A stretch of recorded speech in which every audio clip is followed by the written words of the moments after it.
katika eneo la afya tunakwenda kuimarisha hospitali yenu ili iwe ya kisasa zaidi, matibabu yote muhimu yafanyike hapa mpaka watu wa nchi jirani waje watibiwe hapa.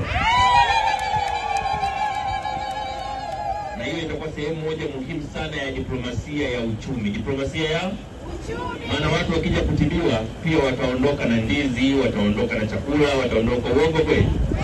Watakuwa wamenunua vitu, tutakuwa tunafanya na biashara. Hapo vipi? Hapo sawa.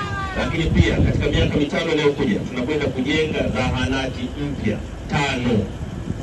Zahanati mpya ngapi? Lakini pia tunakwenda kuongeza vituo vya afya vipya 4.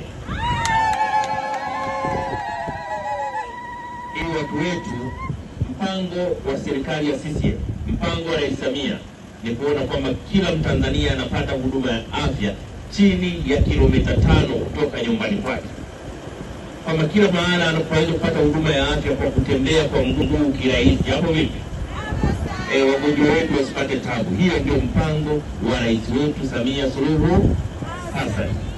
Lakini vile vile kwenye eneo la elimu, ilani ya CCM imesisitiza mambo yafuatayo. La kwanza, elimu ya bure kwa watoto wetu kutoka chekechea mpaka kidato cha 6 itaendelea kutolewa.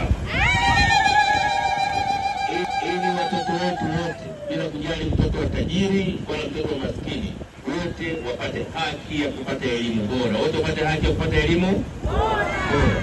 Lakini vile vile katika miaka 5 inayokuja, katika madarasa shule za msingi na sekondari mlizonazo, tumegundua watoto wetu wanaongezeka. Watoto wanafanya nini? Wanaongezeka. Kwa hiyo tunakwenda kuongeza madarasa mapya. Na kwa ileje, ilani ya CCM inasema tunakwenda kujenga madarasa mapya 165. Lakini pia tunakwenda kujenga maabara kwa ajili ya watoto wetu kujifunza masomo ya sayansi, maabara 21.